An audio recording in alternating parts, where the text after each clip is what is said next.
always knew my life was ordinary. Nothing special about it. That is, until one fateful day when a mysterious letter arrived in the mail. It was addressed to me, but there was no return address or any indication of who it was from.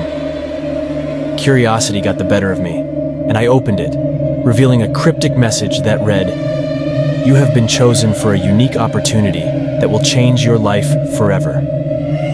At first, I thought it was some sort of prank or scam, but the more I read, the more intrigued I became.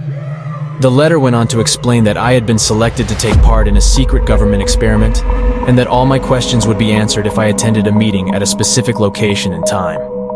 Against my better judgment, I decided to go. As I arrived at the designated location, I found myself in front of a nondescript building, with no signs or markings. It was as if the place didn't want to be found by the prying eyes of the public.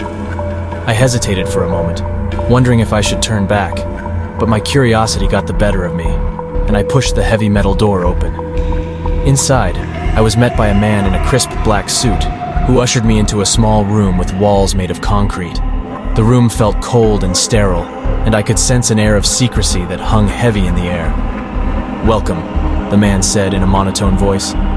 "My name is Agent Mitchell.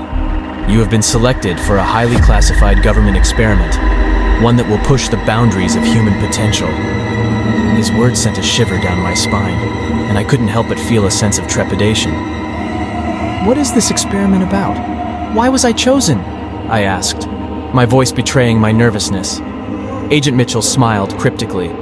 "All your questions will be answered in due time. But first, we need you to sign this confidentiality agreement."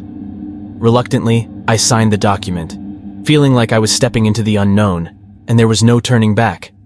Agent Mitchell handed me a white lab coat and led me down a maze of sterile hallways until we reached a door with a sign that read, "Experimental Chamber 12." Inside the chamber, I was met by a team of scientists, all looking at me with a mix of curiosity and excitement.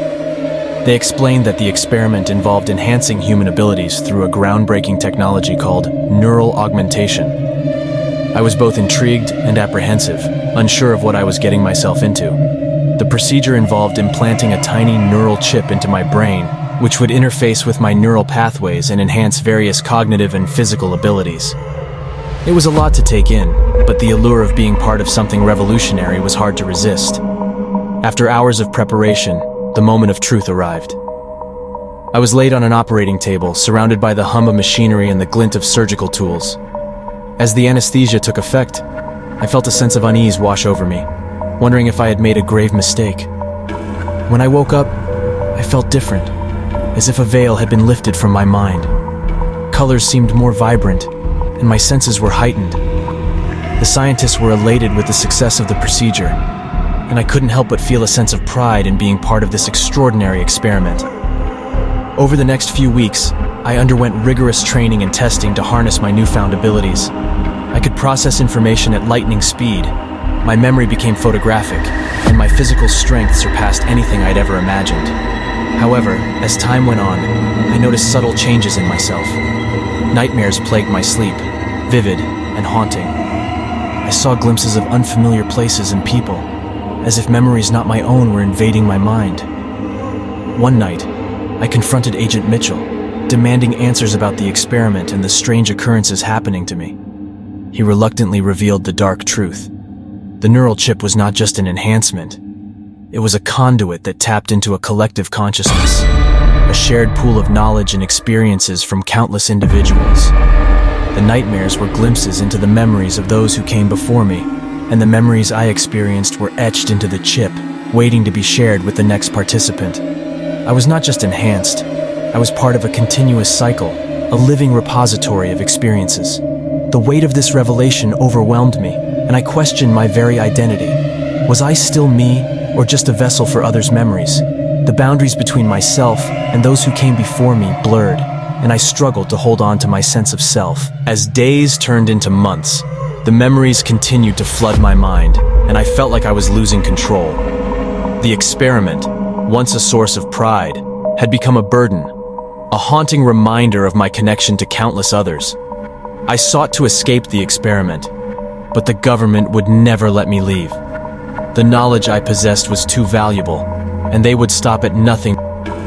I was trapped, a prisoner of my own mind, forever bound to the cycle of the experiment.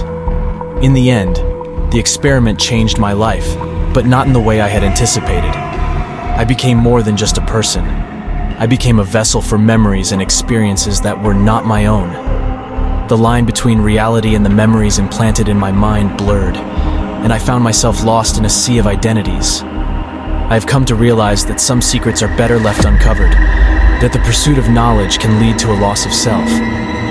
The experiment that promised to change my life forever did just that, but not in the way I had ever imagined. Now I wander through life, haunted by the memories of those who came before me, a living testament to the consequences of delving into the unknown.